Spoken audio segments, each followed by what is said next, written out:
everyone, welcome to the second episode of The Alt-Writer. My name is Sonakshi Mittal and today we'll be analyzing the screenplay for the movie Bridesmaids.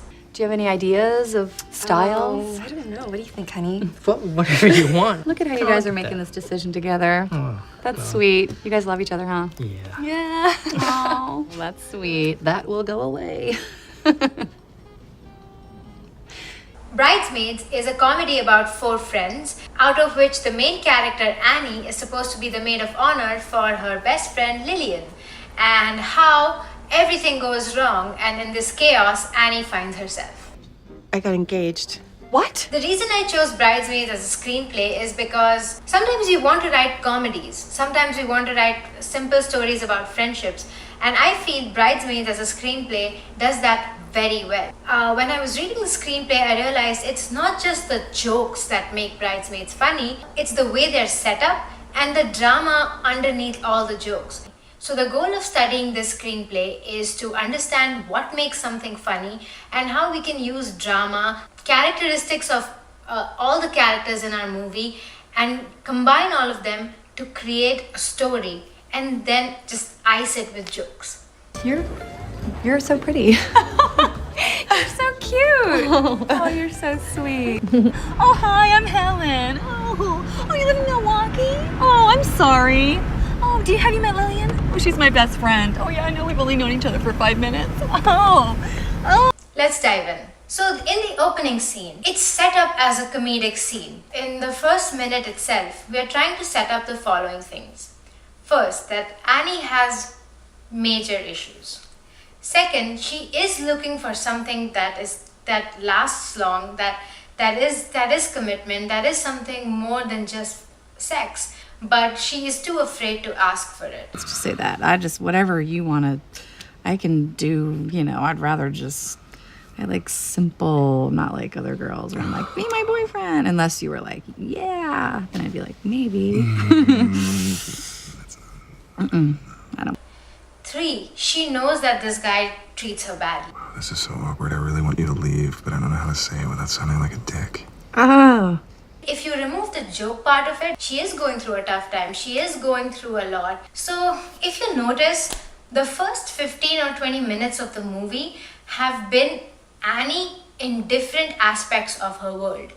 He scares me. Oh, me too. But he's an excellent motivator. It's true. What are you looking at? Oh, shit, he sees us.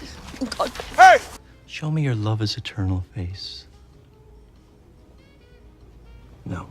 That's 2 years, 4 years tops. That is not eternal. Just wanted a quick word. You know that tomorrow the rent's due. I was just getting my check, and I wondered if I could get your check too. Yes. Yes. I'm getting the money. It's been a little slow.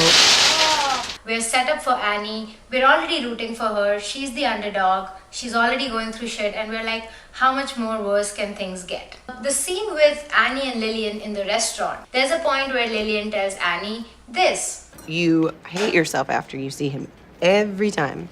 And then we go through this and you feel like shit. And it's almost like you're doing it because you feel bad about yourself. That is kind of like an exposition. But that exposition doesn't bother us because it comes very naturally, right? And immediately after that, they don't sit and marinate and talk about it and brood about it. It's a moment, and then it again becomes this like fun conversation. I don't need dental work. You're right. The information that was revealed about Annie, that she had opened her own bakery and that it went under, was not during the restaurant scene. It could have easily come during the restaurant scene when the two friends were talking. It could have easily come when Lillian goes like, why do you harm yourself? I know your bakery business went under, blah, blah, blah. But it did not. Because they made sure that all the information that was coming to us about the character was natural. So when does the information come to us? During this time. Well, I'm the genius that opened a bakery during the recession. They were good cakes, Annie. So goal 1 has been accomplished. Goal 1 was to get us to root for her. We are rooting for her in the first 15 minutes. That's awesome. Now we know because of those 15 minutes that Lillian is the only good thing about Annie's life. And now when we find out that Lillian is getting engaged, we've already been set up for her to freak out. Now, I want to go to one of the most important scenes in the screenplay, which is when Annie is introduced to all the bridesmaids. This is where I want to point out that this movie is very character driven. Each character has a particular eccentricity, and that's what drives the movie forward for all of them. None of them ever snap out of it. The minute we are introduced to these bridesmaids, all of them are in their character. She has 3 kids now. 3 boys. Wow. So cute. They are cute, but when they reach that age, they're disgusting. They smell, they're sticky. They say things that are horrible, and there is semen all over everything, okay? We went on a sweetheart honeymoon. Oh. Where did you guys go? Disney World. Oh. We finished each other's sentences. I met a dolphin down there, and I swear to God that dolphin looked not at me, but into my soul. And then, after we're introduced to the crazy ones, we are built up to Helen. This person who has everything that Annie does not, including Lillian. Let's talk about the scene where they're giving the speech. Lillian, you're my best friend. And I'm so proud of you. That scene in the beginning has no funny speech.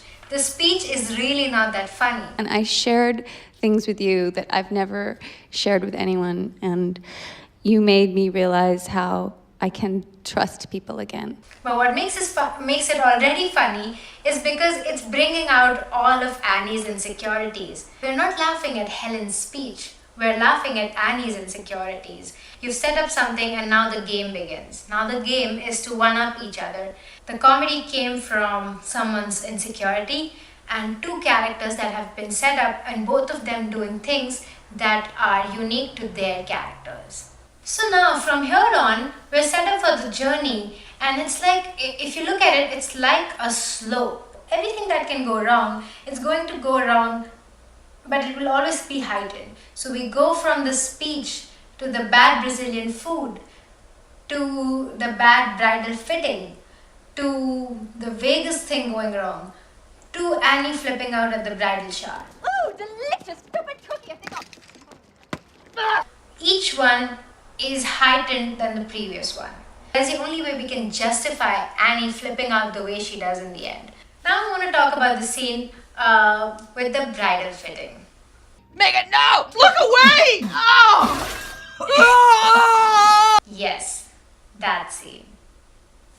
The whole poop thing aside, we've been set up for the fact that nothing else is going right in her life. So she needs this to go right, otherwise she's gonna feel absolutely horrible about herself. This subtle fight with the almonds, it's coming from character.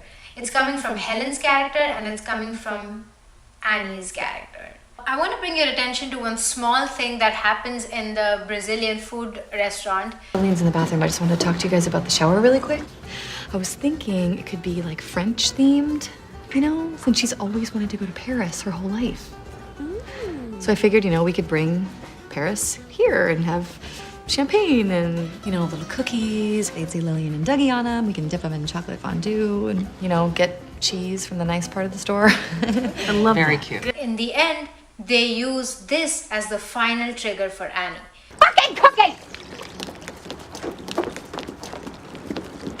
Ooh, delicious stupid cookie. I think Everything goes bad, bad, bad, bad, but this is the worst thing that Helen could have done because it's been set up like that. Had it not been set up, then even if she did the whole French bridal thing, we would have gone like, okay, why is Annie flipping out right now out of all reasons, right? Now we go on to another relationship in this movie, which is Annie and Officer Rhodes. So the relationship with Rhodes brings out that even though she's going through something bad, she's not willing to actively do something to change her life. And look how they meet. You know what, let's forget about this. Let's just forget this one. Really? Under one condition. What? Get your taillights fixed. It's not just about the taillights, is it? It's something deeper. A metaphor for how Annie is not willing to do anything to actively change the bad state she's in. Now, I want to talk about the scene where everyone plans to go to Vegas. Easy peasy, Vegas it is. Helen called you, didn't she? Look how the chaos is created, 1, over phone, and 2, over the phone with characters who are acting out of their characters. All of them are excited to go to Vegas for different reasons. And just because the excitement comes from their character, all of them really want it for their own reasons as well. The stakes for Annie are higher now. After the Vegas incident, look how everything is going down for Annie. Lillian, her best friend, asks her not to be her maid of honor anymore. Rhodes and Annie fight because Annie doesn't accept that he's a nice guy. She's kicked out of her house. Then she goes and lives with her mom. And then we go to the scene with Lillian and Annie. But what about you? What's gonna happen to you?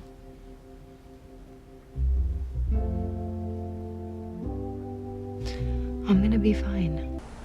And see just how organically they set up their friendship. Exactly in that natural way, in that less contrived way, they set up the resolution for their friendship, where it's like no matter what, we're always going to be there for each other. Harry never really wants to talk to me either. He travels a lot, like all year, and I'm basically just by myself. I don't feel sorry for you. We actually feel sorry for Helen, because throughout the movie, Helen was not portrayed so much as evil, but as someone who was trying to make herself feel better. Before they go for the fitting when they're at the Brazilian restaurant. Aren't you eating any meat? Oh, it's not good to eat a big meal before a fitting, feel a bit bloated. She doesn't want to bring other people down. In this screenplay, what helped me was how to create a story that is character driven, how to make your characters make choices that advance the story and it seems organic. So that's it for today, guys. Thank you so much for watching. I hope this video helped you a lot, just as it helped me. If this video did help you, please click the subscribe button below so that you can be notified when I make new videos. I'll be making new videos every week. Thank you so much for your support and happy writing.